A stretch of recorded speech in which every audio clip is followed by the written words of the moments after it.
orientación acerca de lo que es el examen de cuello.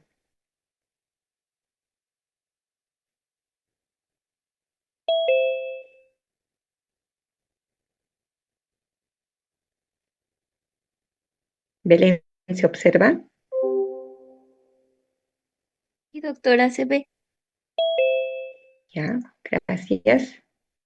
¿Se sigue observando, Belén? Sí, sí, doctora.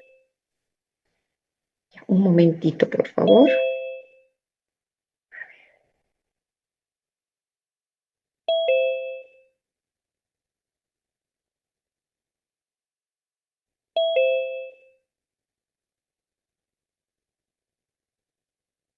Bien, observamos, ¿no, Belén? Sí, sí, doctora, se ve. Gracias, muy amable.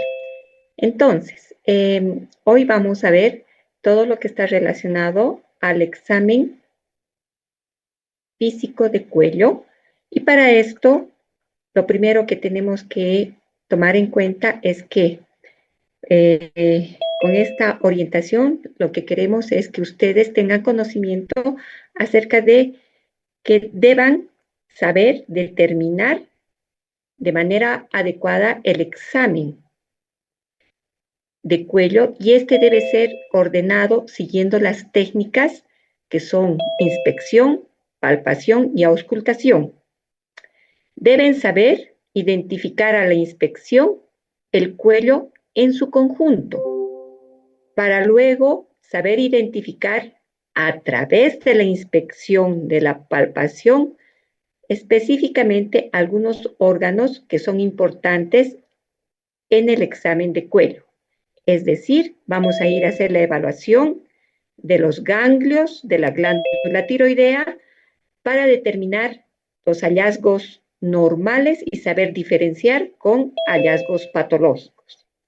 Vamos a realizar la inspección, palpación y auscultación normal de los vasos sanguíneos y saber diferenciar también de los aspectos patológicos.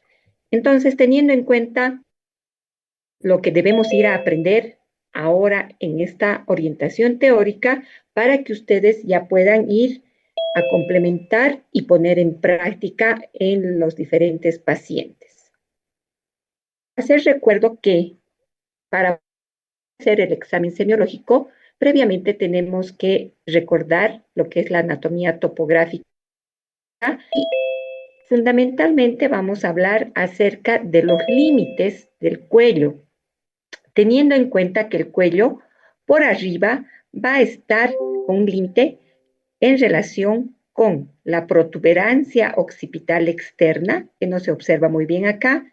Vamos a tener el surco transversal de la apófisis mastoides, el surco subauricular, como también borde superior e inferior del maxilar inferior.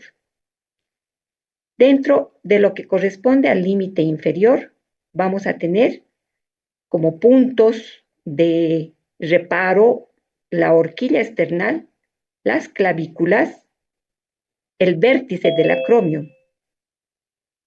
Entonces, de esta manera nosotros estamos limitando al cuello por la parte superior y la parte inferior, teniendo en cuenta que estos límites nos van a servir para las referencias topográficas, teniendo que vamos a dividir al cuello en una zona anterolateral, que aquí se observa mejor, lateral, y una zona posterior.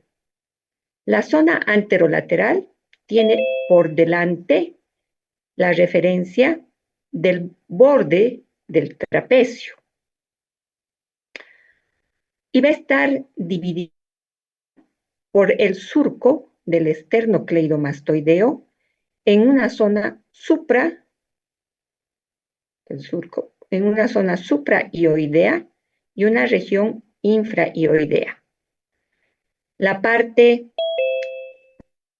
inferior va a estar en relación con la región de la nuca. Pero también es bueno recordar que nosotros, a nivel de la parte anterolateral, vamos a tener diferentes zonas que identificar y no solamente zonas, sino triángulos que van a estar en relación con la disposición anatómica tanto de los ganglios como también de los vasos sanguíneos y como ustedes están viendo en esta gráfica anterior, vamos a tener la disposición de la glándula tiroidea, teniendo en cuenta que se encuentra en el plano anterior y que tiene una forma de mariposa y que va a estar por delante de la tráquea, entre el cartílago cricoides específicamente. Entonces, una vez que tenemos ese recordatorio anatómico y sabemos los límites del cuello y que son fundamentalmente el cuello es la continuación de la cabeza y va a estar en relación con la caja torácica, debemos tomar en cuenta que es importante cuando ustedes están haciendo la revisión del examen de cuello que deben tener en primer lugar a la persona con el cuello descubierto, que eso es lo fundamental. En segundo lugar, deben ver que tenga el lugar donde van a realizar el examen una buena iluminación, pero además de eso, hacerles notar que el examen de cuello lo van a realizar con el paciente, que puede estar sentado o puede estar de pie. El examinador generalmente va a estar frente al paciente para poder evaluar todas las características de la zona anterolateral, pero también se puede poner en la parte posterior para poder revisar la región de la nuca en relación al cuello, la región posterior. Entonces, el examinador puede variar en su posición, puede estar de frente, puede estar de forma lateral y posteriormente en la parte posterior, dependiendo de todas las características generales que deba ir a evaluar de toda la extensión del cuello y ya posteriormente teniendo en cuenta los aspectos anatómicos específicos que se irá a revisar. En ese sentido, nosotros en el examen físico de cuello vamos a ir a hacer una evaluación del cuello en su conjunto en general. Vamos a ir a evaluar los movimientos del cuello, la laringe, la tráquea, evaluaremos los vasos sanguíneos que se encuentran en cuello, ganglios linfáticos y la glándula tiroidea.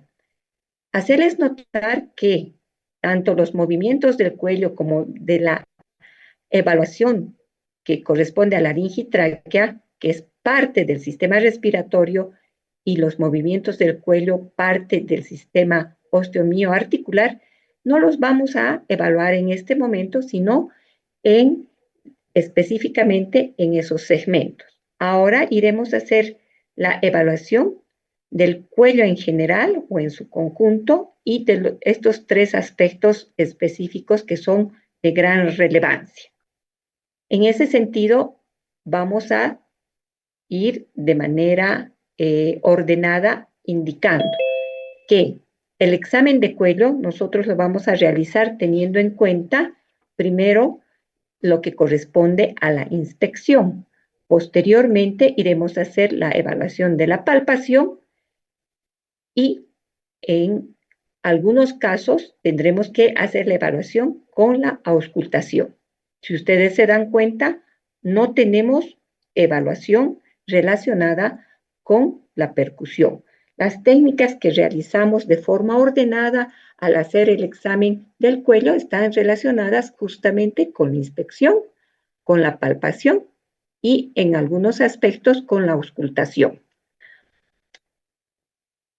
Cuando hacemos el examen de la inspección, como había indicado hace un instante, vamos a evaluar el cuello en su conjunto, en su totalidad. ¿Y qué es lo que vamos a ir a evaluar? Vamos a ir a evaluar, en primer lugar, la posición, la forma, el volumen, la simetría. Iremos a identificar la piel, si existen algunos cambios relacionados con iremos a ver la alineación de la tráquea, vasos sanguíneos, glándula tiroidea, y si se observan masas, que ya viene a ser como una parte de patología. Primero iremos a evaluar las características generales, identificando, por supuesto, los cambios que pueden haber. En relación a la palpación, nosotros fundamentalmente vamos a ir a hacer la palpación de la tráquea, de los ganglios linfáticos y la glándula tiroidea. Tanto ganglios linfáticos como glándula tiroidea tienen una gran importancia en el examen de cuello, la técnica palpatoria, porque habitualmente los ganglios normalmente no se observan. La glándula tiroidea tampoco se observa o en un porcentaje no se observa. Entonces, es importante que nosotros tengamos en cuenta que el examen tanto de ganglios y glándula tiroidea tiene gran relevancia al realizar la palpación. Y por último, realizaremos la auscultación teniendo en cuenta fundamentalmente patología. Iremos a buscar soplos que estén relacionados con aorta, con glándula tiroidea o quién sabe, vayamos a determinar otras características de la carótida. Entonces, hacerles notar que el cuello generalmente tiene una longitud en el varón de 8 centímetros y en la mujer de 7 centímetros. Dentro de lo que corresponde a su forma, nosotros podemos tener diferencias en la forma del cuello. Podemos tener un cuello mediano, como están observando acá, en relación a su longitud, un cuello largo o un cuello corto, que son las características que debemos ir a evaluar cuando estamos determinando la forma. En relación al volumen, nosotros podemos tener cuellos que son anchos y cuellos que son delgados. Entonces, esas son las diferencias normales que debemos ir a tomar en cuenta. Cuellos relacionados con la forma y el volumen. Y si nosotros vemos ya como patología, por ejemplo, podemos tener un cuello corto. Un cuello corto donde casi, si ustedes se fijan, no se observa, como por ejemplo en este caso de esta patología que es el síndrome de Klippel-Feil, en la cual, ¿qué es lo que va a haber? La unión de los cuerpos vertebrales y esa es la razón para que se muestre como un cuello corto.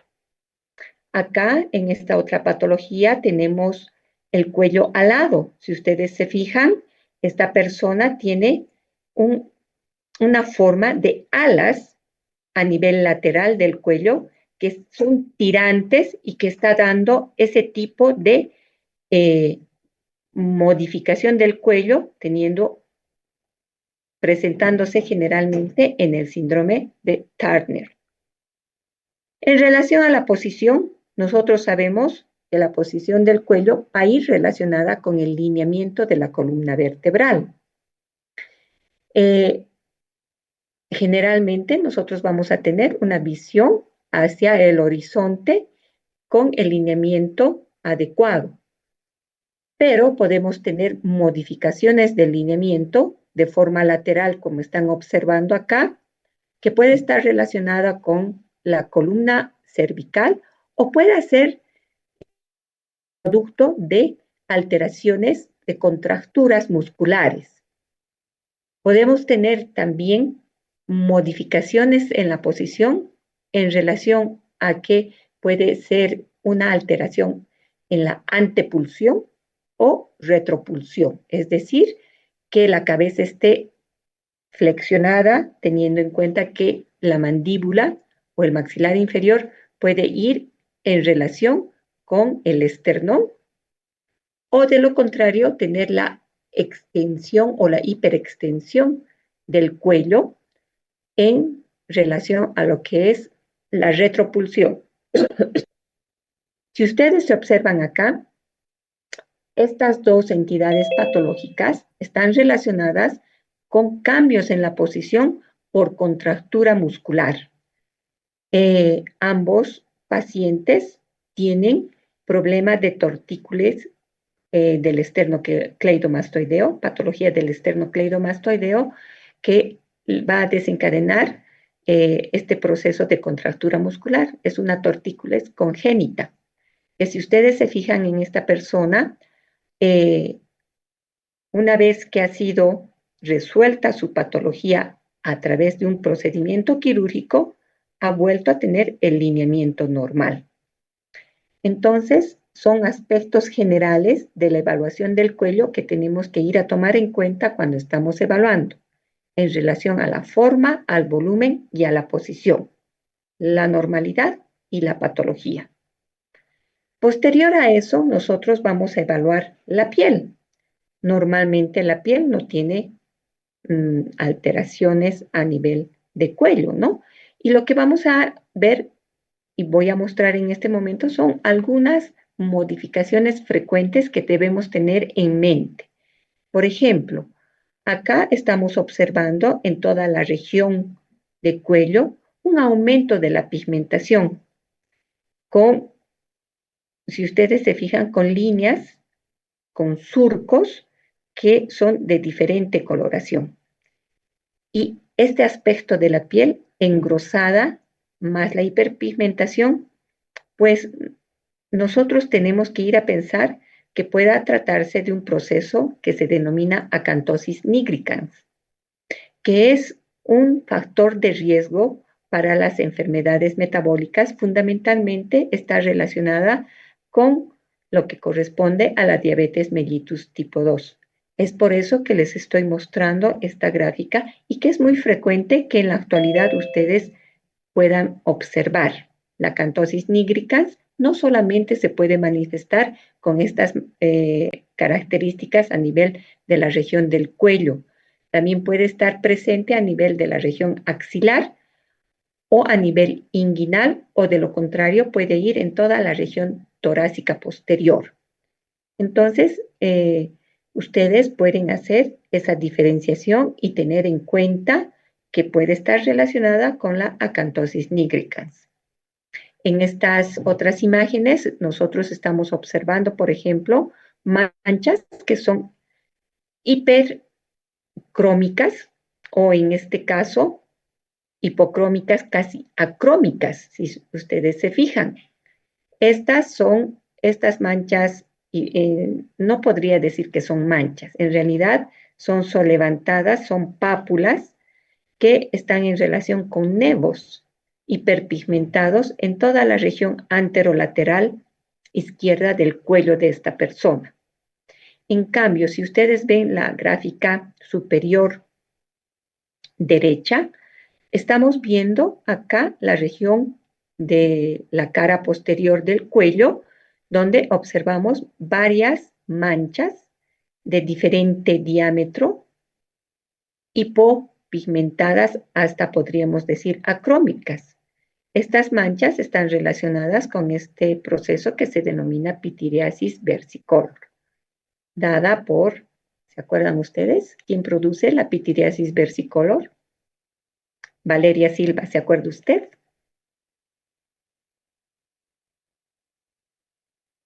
Bien, continuemos.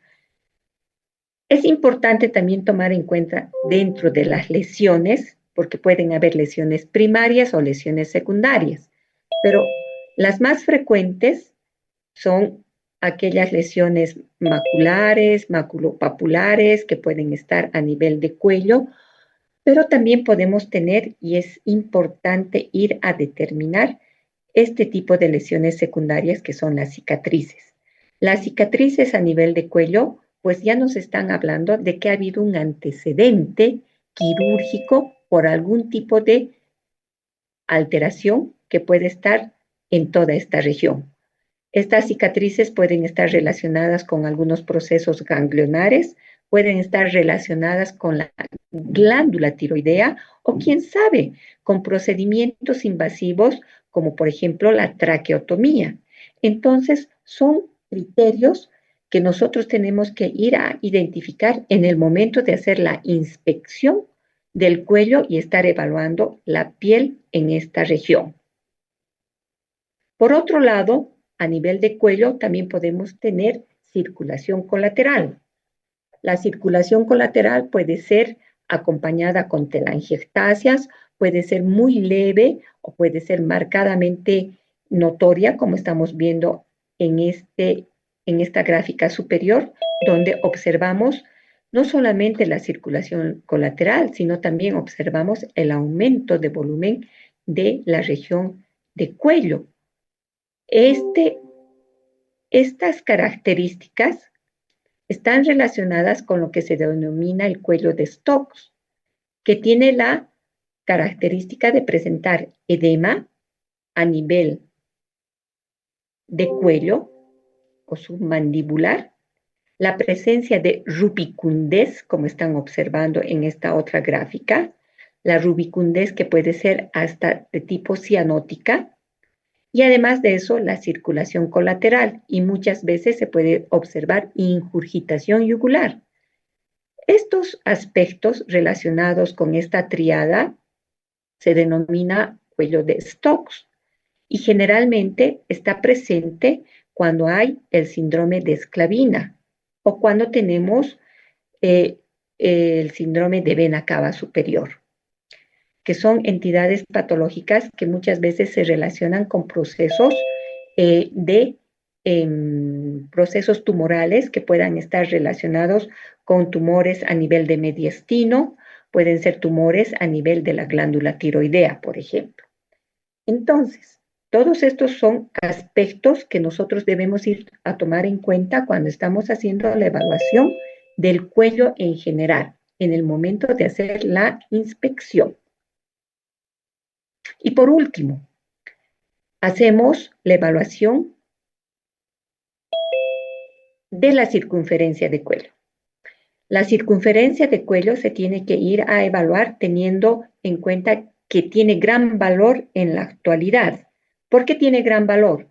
Porque en la actualidad nosotros tenemos que saber identificar que puede haber riesgo cardiovascular solamente evaluando la circunferencia de cuello. La circunferencia de cuello se evalúa teniendo en cuenta, como están observando aquí, la parte media en proyección, la parte posterior de la apófisis cervical, de la apófisis espinosa 7. Vamos a colocar en la parte posterior nuestra cinta métrica y en la parte anterior en proyección del cartílago cricoides. Entonces, una vez que tenemos a ese nivel nuestra cinta métrica, iremos a tomar la circunferencia de cuello. En la mujer, la circunferencia de cuello va entre 34 a 36 centímetros y en el varón va de 35 a 38 centímetros, teniendo en cuenta que cuando es por encima de 38 o de 38 en la mujer y de 40 en el varón, pues nos está hablando ya de algunos cambios relacionados con aumento de peso y puede estarnos indicando riesgo cardiometabólico. Entonces, por eso tiene gran importancia y en este momento les pongo que es importante que ustedes realicen siempre en el examen de cuello la circunferencia. Ahora vamos a ir a evaluar los ganglios linfáticos. Los ganglios linfáticos se evalúan teniendo en cuenta la inspección y fundamentalmente la palpación. Recordar que los ganglios linfáticos a nivel de cuello son anteriores, son laterales y son posteriores. Los ganglios que más vamos a ir a evaluar con mayor frecuencia están relacionados con los ganglios preauriculares, los parotidios, los tonsilares. Vamos a tener a los ganglios submandibulares, submentonianos. Tenemos los ganglios cervicales que pueden ser superficiales y los profundos. Vamos a tener, y tiene gran importancia, los ganglios supraclaviculares. De igual manera, yendo hacia la parte posterior, están los ganglios cervicales posteriores, los retroauriculares y los suboccipitales. Entonces, ustedes tienen ganglios anteriores, laterales y posteriores. Teniendo esta secuencia, nosotros tenemos que ir a hacer la evaluación viendo que normalmente en la inspección no vamos a observar los ganglios, porque los ganglios tienen una medida un diámetro, perdón, que va entre promedio 0,5 milímetros. Si los ganglios están entre 0,5 o diremos 0,6 a 1 centímetro, se denominan adenomegalias. Y cuando los ganglios están infartados, son mayores de 2 centímetros, ya se denominan adenopatías y tienen algunas otras características más en su presentación al hablar de adenopatías. Pero para que les sea sencillo y quede grabado en ustedes, hablar de la normalidad del diámetro del ganglio es promedio 0,5 milímetros, y cuando está entre 0,6 a 1 centímetro o de 1 centímetro a menos de 2 centímetros, iremos a decir que se tratan de adenomegalias. Cuando tenemos ganglios que ya son mayores a 2 centímetros, hablaremos de adenopatías. Si ustedes se fijan en estas gráficas, nosotros tenemos acá un ganglio que mide más de 1 centímetro. Y de igual manera, acá en esta otra gráfica tenemos a un conglomerado en la parte lateral del cuello. Son ganglios que son fácilmente visibles, mayores de 2 centímetros. Por lo tanto, nos tiene que llamar la atención y tenemos que describir cómo se está infartando toda esta cadena ganglionar. Y no solamente se está infartando, si ustedes se fijan, existe también ya compromiso vascular, porque hay algunos vasos que están bien notorios. Entonces, la inspección nos va a servir para poder identificar si hay el aumento del diámetro de los ganglios, porque normalmente estos no se observan. Los ganglios no solamente se van a infartar, como estamos indicando, también estos se pueden abscedar o se pueden fistulizar. Y es importante que ustedes vayan a describir estas características que son evaluadas en la inspección. En la inspección también tiene gran importancia identificar qué ganglios son los que se están infartando. Tiene gran importancia la evaluación de la infartación de los ganglios supraclaviculares en el lado izquierdo. Cuando observamos a los ganglios supraclaviculares infartados, se van a denominar o se denomina ganglio de Virchow. Y el ganglio de Virchow nos está hablando de que existe una patología generalmente de tipo neoplásica. La primera que debemos pensar, si estamos frente a un paciente adulto, es en cáncer de estómago. Pero también podemos tener la infartación del ganglio de Virchow por cáncer pulmonar, cáncer de esófago y cáncer tiroideo. Entonces, en resumen, cuando ustedes observan un ganglio supraclavicular izquierdo infartado, se denomina ganglio de Virchow y tiene relación con neoplasia, sea digestiva, pulmonar o, de lo contrario, tiroidea, que son las patologías más frecuentes que nos pueden dar la infartación.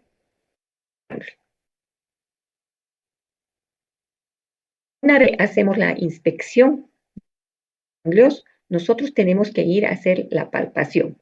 Vuelvo a reiterar, normalmente no se observan los ganglios y generalmente lo que vamos a ir a hacer es entonces Una vez que si a la inspección no observamos, iremos a hacer la palpación. ¿Qué debemos considerar cuando hacemos la palpación? Pues que en la palpación que vamos a usar es dígito digital. Vamos a hacer la evaluación pulpos de los dedos fundamental con los dedos índice y medio, haciendo presión de manera rotativa contra la piel y los tejidos cercanos y vamos a comenzar a palpar. Si ustedes se fijan cómo está la secuencia, el examinador siempre está por delante y se va a comenzar a palpar a nivel preauricular, los ganglios preauriculares. Se va a bajar y se va a ir a palpar los ganglios submamarios. Y si se fijan, es de forma bilateral. Estamos haciendo la evaluación de ambos lados.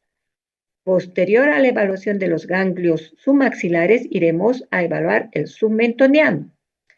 Luego iremos a evaluar los ganglios de la cadena ganglionar anterior a nivel supraesternal, a nivel supraclavicular.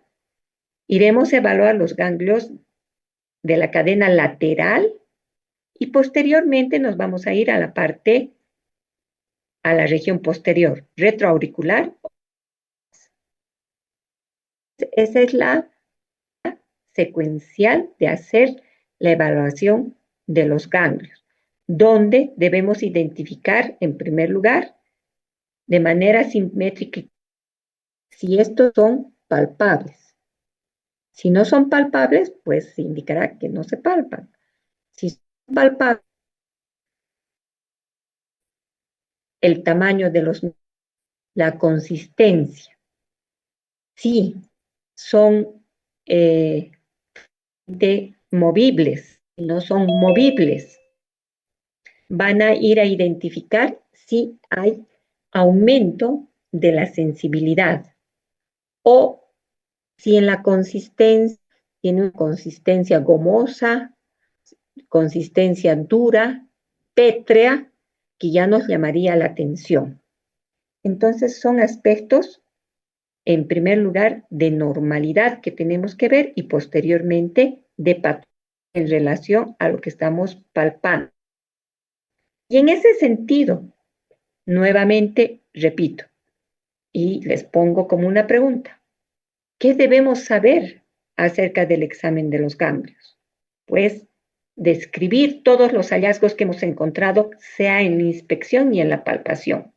Pero fundamentalmente en la palpación, lo que tenemos que ir a ver, lo que indicaba hace un instante, el tamaño, relacionando el diámetro o ya sea los aspectos del largo y ancho del ganglio, la forma, la delimitación, si están móviles o si están adheridos a planos profundos, la consistencia de los mismos y la sensibilidad.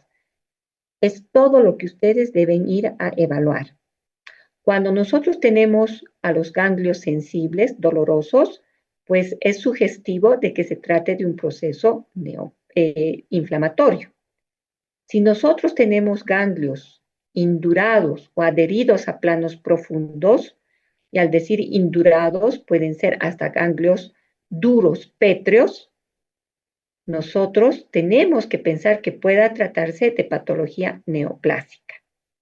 De igual manera, si tenemos ganglios pequeños, móviles, indurados, generalmente se relaciona con infecciones crónicas, como por ejemplo la tuberculosis. Y en la tuberculosis no solamente van a haber estas características, pues en algún momento puede haber fistulización y salida de secreción a través de piel. Podemos tener, y eso sí es importante, ir a identificar linfoadenopatía generalizada. En ese caso, nosotros tenemos que ir a hallar no solamente los ganglios a nivel cervical, debemos ir a buscar a nivel axilar, a nivel inguinal, para poder determinar si se puede tratar de un proceso, por ejemplo, de tipo infeccioso como la mononucleosis infecciosa o relacionada a linfomas, que son muy frecuentes, la leucemia y la sarcoidosis. Entonces, son características que ustedes tienen que ir a determinar cuando estén haciendo la evaluación a nivel ganglionar. La importancia va en que nosotros vamos a ir a determinar de acuerdo a las características de localización de la infartación o de la adenomegalia que encontremos, por ejemplo. Si nosotros tenemos los ganglios preauriculares aumentados de tamaño, pueden estar relacionados con procesos de infecciones generalmente de ojos o de oídos. Es mucho más frecuente los procesos a ese nivel que tengan relación con compromiso de los ganglios preauriculares. Los ganglios retroauriculares se caracterizan porque pueden estar con infartación por procesos de infecciones a nivel del cuero cabelludo, también por problemas de infecciones a nivel del oído, otitis, que es muy frecuente, y además de eso, los ganglios retroauriculares, conjuntamente con los occipitales, se pueden también infartar cuando hay problemas a nivel de faringe o de amígdalas. Sí, se pueden infartar. Los ganglios occipitales, que se encuentran en la base, ¿no?, del cráneo, de igual manera pueden estar aumentados de tamaño en procesos infecciosos del cuero cabelludo, pero también es frecuente, por ejemplo, en algunas enfermedades eruptivas, como la rubeola. Los amigdalinos, que se encuentran en el ángulo mandibular, van relacionados con las amigdalitis.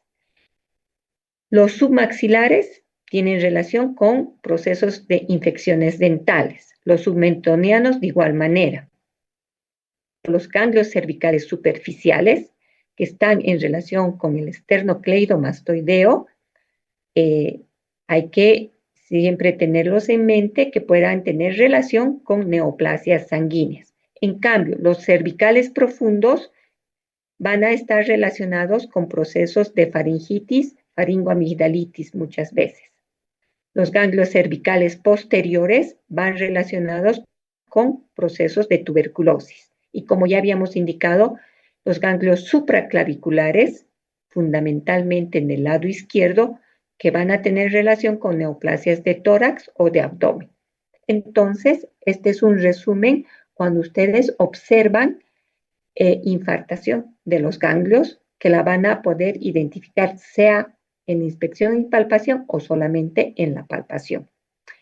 Con todos estos criterios continuamos y ahora vamos a hablar rápidamente del examen de vasos sanguíneos. Los vasos sanguíneos de cuello que vamos a ir a evaluar son la carótida y la vena yugular. La vena yugular, cuando se encuentra dilatada y tortuosa, y se observa generalmente cuando un paciente se encuentra en decúbito, en decúbito dorsal en una posición de 45 grados, y observamos este tipo de imagen que estamos viendo en la gráfica, pues se trata de ingurgitación yugular. La ingurgitación yugular es un proceso que puede estar relacionado con la insuficiencia cardíaca derecha por patología, puede ser desde valvulopatías hasta compromiso de características.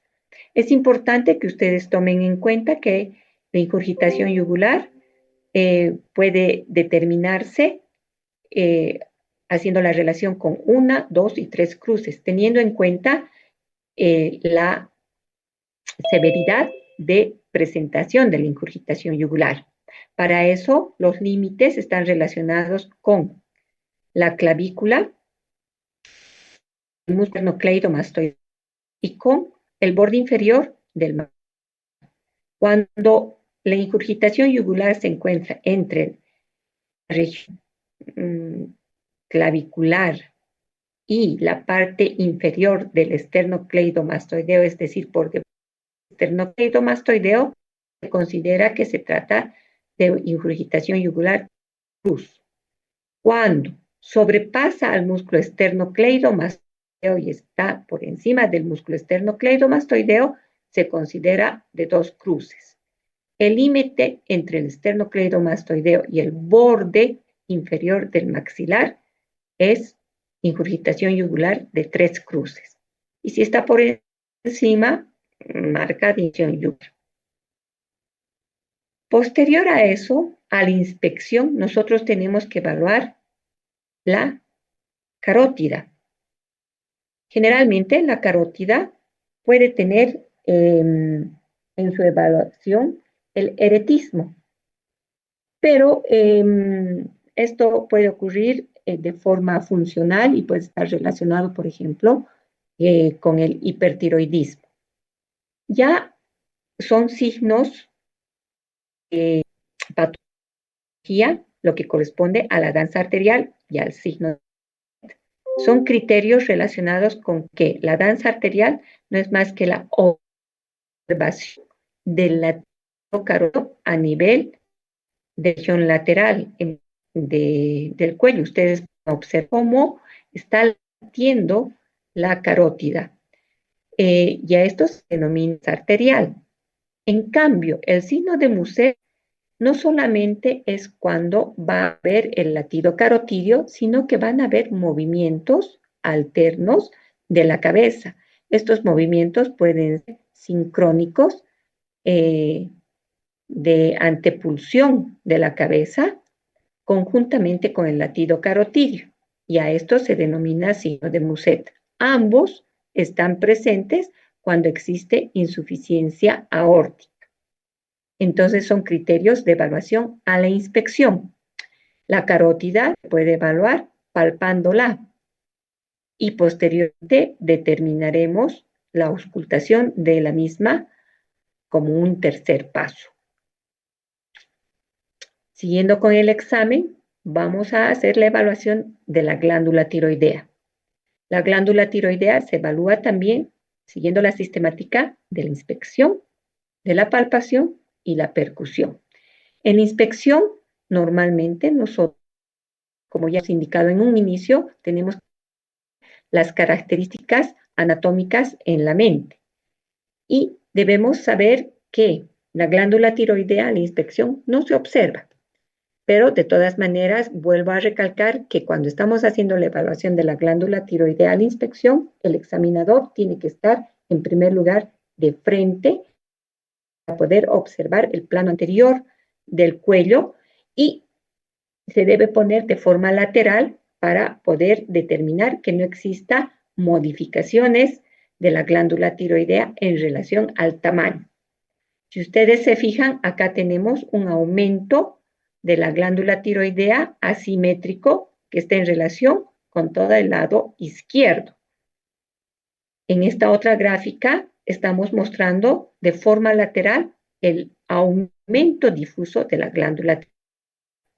Entonces, para poder evaluar el tamaño de la glándula tiroidea, existe la clasificación de la OMS, donde se evalúa el tamaño de la glándula tiroidea y se denomina bocio. En ese sentido, nosotros tenemos una gradación que va de 0 a 3, donde vamos a tener en el grado 0, donde no se observa la glándula tiroidea a simple vista, por lo tanto, no hay. Grado 1, cuando no se observa la glándula tiroidea, pero sí se la puede palpar.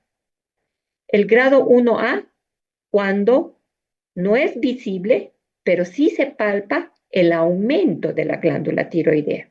O sea, no se observa, pero sí se palpa. El grado 1B, cuando es visible con el cuello en extensión. Para eso, ¿qué hacemos? Tiende el cuello y vamos a poder observar agrandamiento de la glándula tiroidea. ¿Qué significa? Que en una primera instancia, a la inspección nosotros evaluamos con el cuello normalmente alineado, pero después para poder verificar hacemos que extiende el cuello y si encontramos en la glándula tiroidea, pues es una glándula tiroidea visible a la extensión, palpable. A eso se denomina grado 1B. El grado es cuando la glándula tiroidea es una posición normal del cuello y se puede palpar la misma. Y el grado 3, lo que estamos observando acá, que se reconoce a distancia el agrandamiento de la glándula tiroidea. Entonces, esta gráfica les va a servir porque ustedes van a poder ya y hacer diagnóstico acerca del tamaño de la glándula tiroidea, determinando el grado de bocio que pueda tener una persona. En la palpación, nosotros nos vamos a munir de las maniobras palpatorias, que son maniobras bimanuales y monomanuales. Esta maniobra se denomina maniobra de Kervain. Es una maniobra en la cual nosotros tenemos en el procedimiento, es una maniobra bimanual, donde el examinador se encuentra en la parte posterior, es decir, está por detrás del paciente y vamos a examinar con el cuello en una posición normal, donde identificaremos la proyección anatómica de la glándula tiroidea. Para hacer esta maniobra, nosotros tenemos los dedos pulgares que están puestos a nivel de la apófisis espinosa de la cervical 7 y los demás dedos van a estar como una pinza, van a ir hacia la parte anterolateral del cuello y los dedos índice, medio y anular son, en realidad los 4 dedos son activos de ambas manos, irán a evaluar toda la extensión de la glándula tiroidea, lóbulos e istmo. Van a ir a evaluar de manera digital, irán haciendo movimientos rotatorios para poder identificar el tamaño normal, la identificación de los lóbulos del istmo, la consistencia normal, la sensibilidad y si existe aumento de la glándula de igual manera. Esta maniobra se realiza de esta forma, pero también es importante, si ustedes no tocaran, no pudieran palpar la glándula tiroidea, pues pedir al paciente que pase saliva y en el momento de estar haciendo la deglución, ustedes pueden fijar a los lóbulos, a uno de los lóbulos de la glándula tiroidea. La otra maniobra es la maniobra de la G, es una maniobra bimanual. El examinador que se encuentra delante del paciente. Esta gráfica no está bien porque el paciente está lateralizando el cuello. En realidad, el paciente tiene que estar en posición no, con el cuello bien normal, en una posición normal, como habíamos indicado. La maniobra de la G, perdón, es una maniobra bimanual, en la cual, si ustedes se fijan, vamos a colocar nuestros dedos pulgares en proyección de una de las manos. Lo que va a hacer es el pulgar, por ejemplo, la mano derecha, va a hacer una tracción hacia el lado contralateral de la tráquea para que venamiento el lóbulo contralateral y con el dedo pulgar contralateral ustedes puedan hacer la evaluación de todo el lóbulo. De esa manera van a examinar los lóbulos. Con esta maniobra ustedes van a examinar lóbulos, solamente lóbulos. ¿Qué características? Vamos a examinar el tamaño, la forma, la consistencia y la sensibilidad de los lóbulos. Para eso nos sirve la maniobra de la G. Tenemos Kyle. La maniobra de Kyle técnica mono. El examinador se pone delante del paciente. En esta técnica, nosotros lo que vamos a ir a hacer es, con una mano derecha, en este caso, va a hacer la siguiente, se va a poner en la siguiente situación. Si ustedes se fijan, vamos a el dedo índice al dedo medio, estar entre el músculo esternocleidomastoideo y la tráquea. Va a traccionar al músculo esternocleidomastoideo hacia la parte posterior y a, por otro lado, hacer presión con la parte de los pulpejos del dedo índice y medio hacia la tráquea para, de igual manera, provocar avenamiento del lateral y que el dedo pulgar, el que vaya a evaluar en relación a que si en el momento de hacer la evaluación con la maniobra del hemos identificado que puede haber nodulaciones, con la maniobra de Cray iremos a determinar justamente las nodulaciones que puedan haber y iremos a evaluar las características de las mismas en relación al tamaño, a la consistencia, si es móvil, si es fija, si es pétrea, si es sensible, todas las características que puedan estar relacionadas con las nodulaciones. Para esto nos sirve la maniobra de Cray. Ese es su fundamento. Después tenemos la maniobra de Pisillo, que generalmente se realiza en las personas que tienen el cuello corto. Se hace una hiperextensión del cuello, teniendo en cuenta que las manos pueden estar entrecruzadas en la región occipital. Pero yo siempre les pongo a considerar lo siguiente.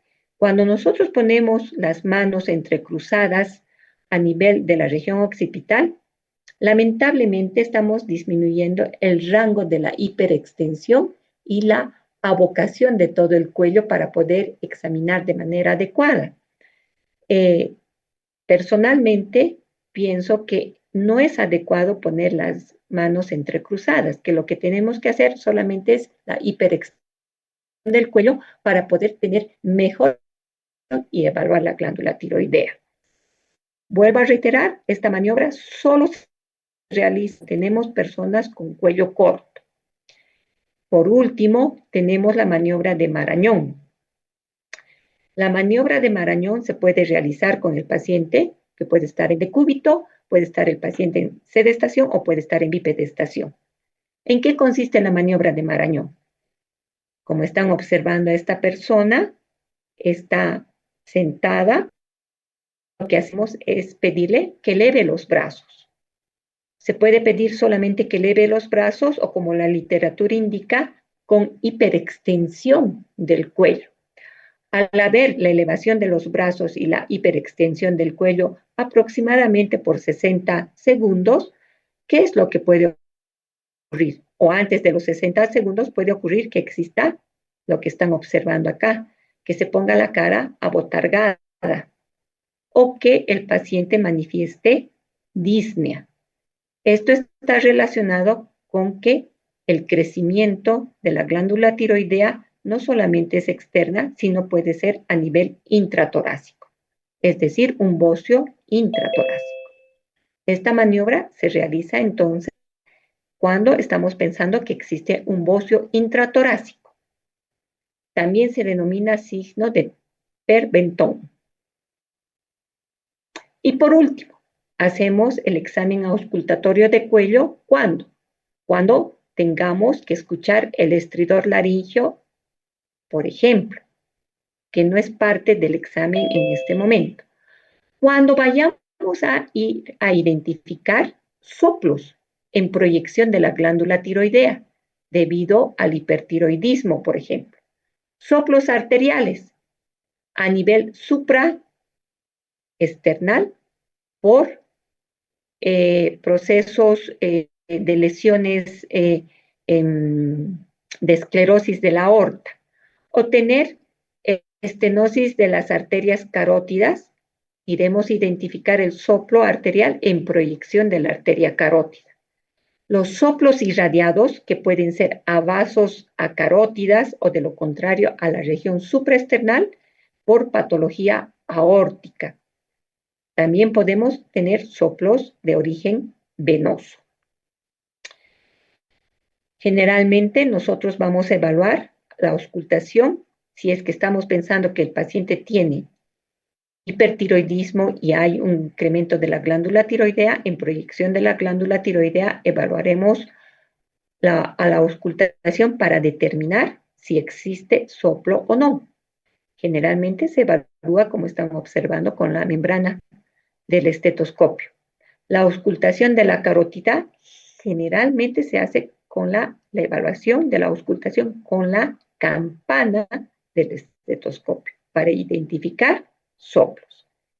Entonces, de esta manera estamos haciendo la relación de lo que corresponde al examen cuello, examen generalidad, el examen de los ganglios, de los vasos y de la glándula tiroidea, con la metodología o con las técnicas de inspección, palpación y auscultación.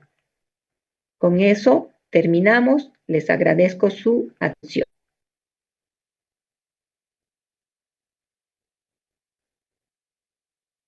Doctora. Tengan buenas tardes. Van a continuar con el doctor Ibáñez. Hasta luego. Muchas gracias. Hasta luego, doctora. Muchísimas Hasta gracias. luego, Gracias, doctora. doctora. Hasta luego, doctora. Gracias, doctora. Gracias, doctora. Hasta luego. Gracias, doctora. Gracias, doctora.